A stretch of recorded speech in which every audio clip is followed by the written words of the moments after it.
Sebentar lagi kan bulan Ramadan nih. Banyak banget yang nanyain ke aku gimana strategi memanfaatkan momen Ramadan supaya bisnisnya naik berkali-kali lipat.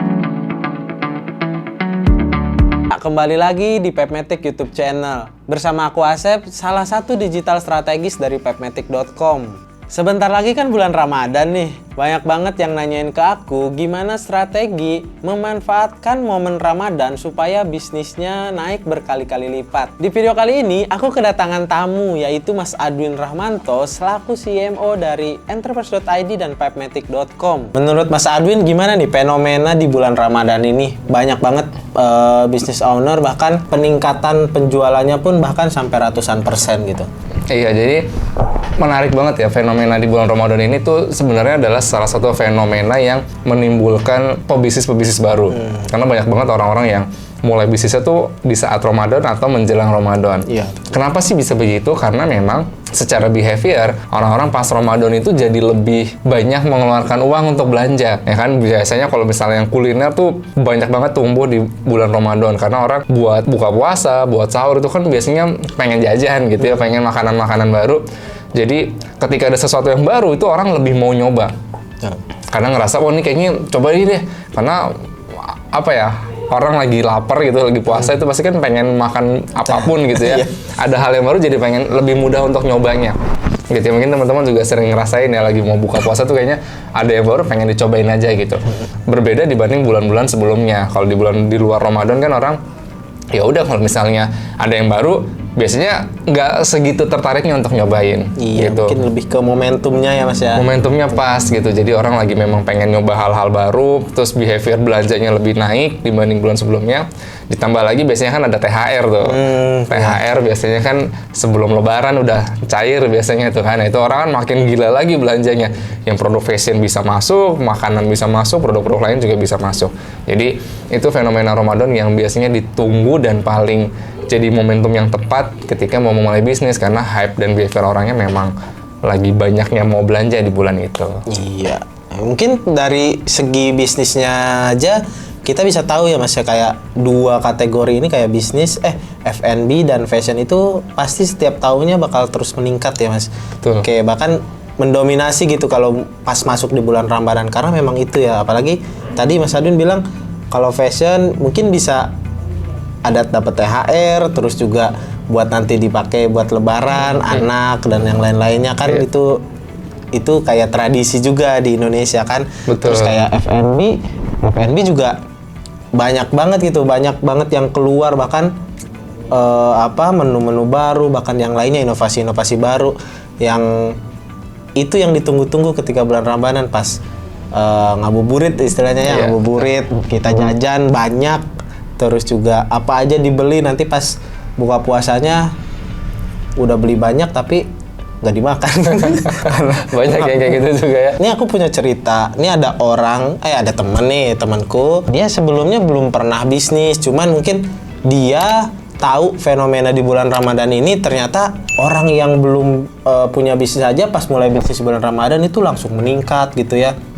Tapi temanku ini nggak tahu nih caranya seperti apa, strateginya, terus apalagi kalau misalkan bisnis baru kan lama ya buat orang tahu gitu ya, orang tahu produk kita jualan apa. Nah mungkin ada cara instannya nggak sih, maksudnya kayak mungkin sekarang udah masuk era digital biar lebih cepat mengenalkan produk kita ke teman-teman yang lain supaya ketika masuk puasa, masuk Ramadan itu penjualannya bisa maksimal gitu.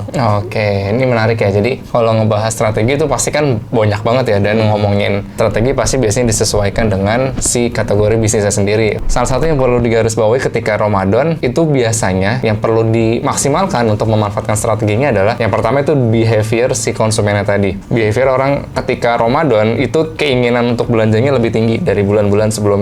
Itu teman-teman mungkin juga ngerasain sendiri gitu ya, lebih pengen nyoba seperti yang tadi udah aku bilang, pengen nyoba makanan, nyoba minuman, baju dan yang lainnya. Terus yang kedua adalah ada momen tadi, ada THR tadi. Nah itu adalah dua momen yang bisa dimaksimalkan. Nah pertanyaannya adalah gimana caranya biar bisa lebih cepat tersebar karena banyak yang tahu dan penjualannya juga meningkat.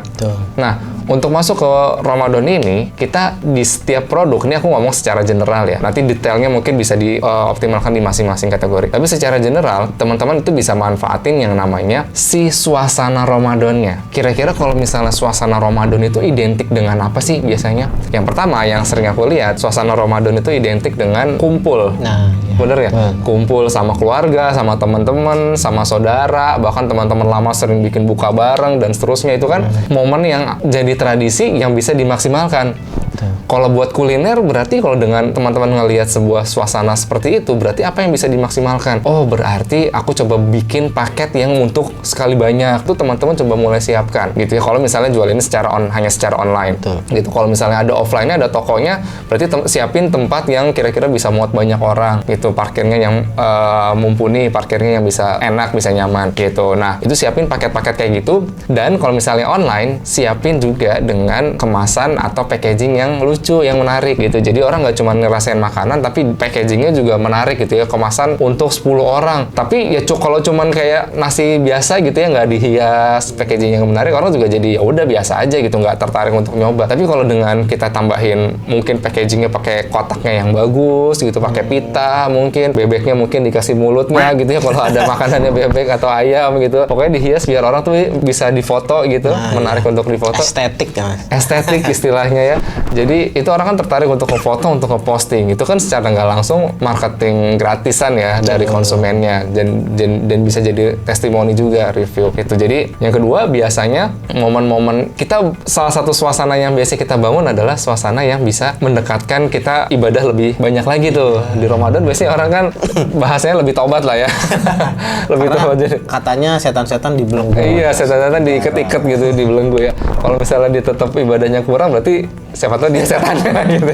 Nah, itu manfaatin momen-momen orang mau beribadah lebih tinggi, lebih banyak. Nah, dengan cara apa? Ya udah kita ikutin, misalnya jualan baju fashion, coba diikutin dengan produknya itu. Ketika teman-teman beli atau ada orang beli produk teman-teman, itu sekian persen nanti akan didonasikan kemana, misalnya kampanye seperti itu. Atau kira-kira busana-busana yang memang ada hubungannya dengan buat ibadah, misalnya buat busana muslim.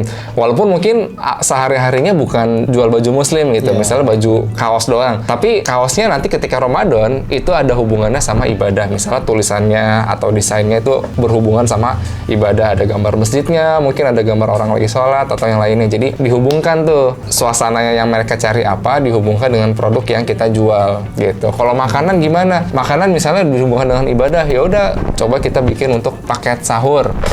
Paket sahur misalnya satu paket sahur isinya 15.000, misalnya harga 15.000. Kita siapin buat orang-orang yang mau sahur on the road, misalnya mau bagi-bagi sahur atau mau bagi-bagi takjil, disiapin. Jadi orang mau beli buat sekian puluh pieces, sekian ratus paket, kita udah ada paketnya sendiri gitu. Jadi orang kan salah satunya adalah orang lebih pengen beribadah juga kan, lebih sedekah salah satunya.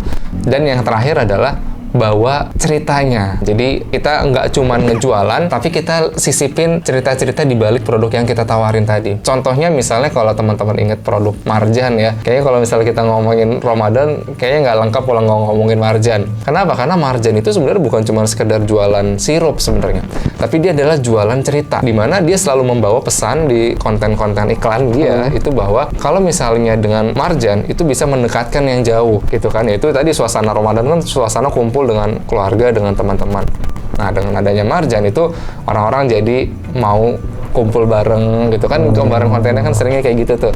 Konten-konten yang dihubungkan dengan apa sih kebiasaan-kebiasaan atau suasana yang diangkat di Ramadan. Nah, itu adalah ceritanya. Jadi ketika teman-teman jual fashion misalnya, coba diangkat dengan fashion ini tuh bisa mengingatkan orang tua dengan anaknya yang dulu masih kecil misalnya. Jadi suasana suasana Ramadan itu kan salah satu suasana mudik ya, suasana anak ketemu dengan orang tua yang udah lama nggak ketemu misalnya. Coba misalnya dengan baju yang teman-teman pasarkan, kontennya itu membuat orang tua jadi ingat anaknya waktu kecil gitu. Jadi kan kayak bikin suasana haru kayak gitu kan. Orang jadi mau beli tuh karena kena emosionalnya. Itu yang bikin produk kita bisa lebih dilirik dibanding produk yang lain.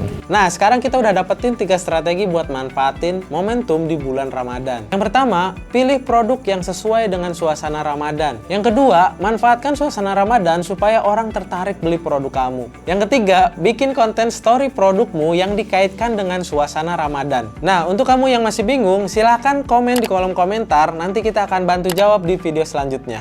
Oke, sampai ketemu lagi di video-video selanjutnya.